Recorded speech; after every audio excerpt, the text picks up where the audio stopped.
Hey, welcome to my YouTube channel Skilldouble.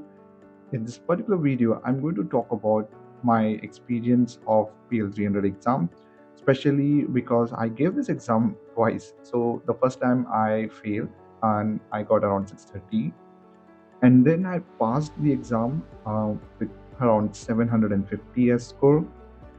So what happened at the first time, and I gave the exam just after like 2 to 3 days, because what I felt is, since things were fresh in my mind, so I can give it the second time and pass it. It's just that I need to do some brush up, like doing more practices. When I went through this PL-300 exam for the first time, I learned that this exam is not that easy, and this exam should not be taken lightly. So it's better to the next time what I did is, based on the experience in the first attempt, is going through the practice questions.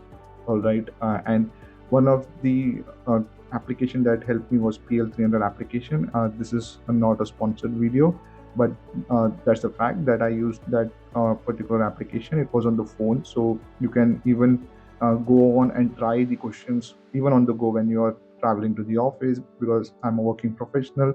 So the an application on the phone helped me to go through the practice cases as and when I got time.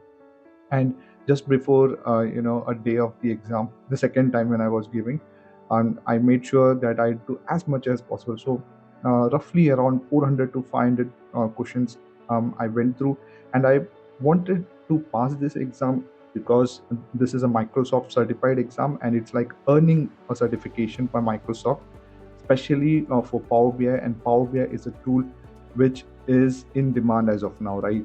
So what I would suggest to you all is, do more practice, take this exam seriously, because it's not going to be that easy, even though you have some experience.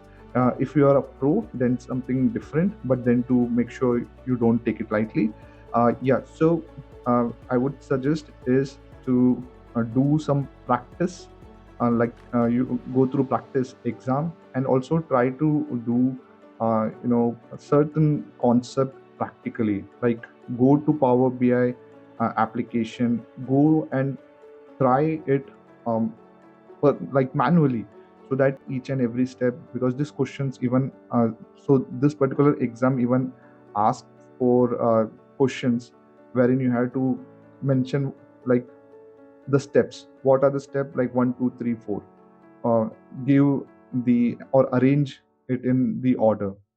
So if you do it practically on the Power BI desktop application, certain examples, certain visualizations, so it's going to help you in the exam. So these are the few tips that I wanted to give. And as I mentioned even in my previous videos, that I come up with these videos which help people who want to learn Power BI, who want to learn Microsoft tools.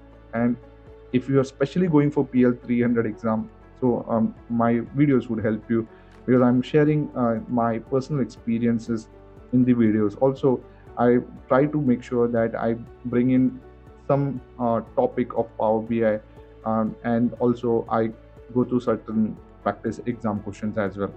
So please, guys, uh, subscribe my channel, like this video, so that the YouTube algorithm would push my video to more people who would get the help, and my channel will also grow. Thank you so much, guys, for your support. See you soon in the next video. Till then, take care and bye for now.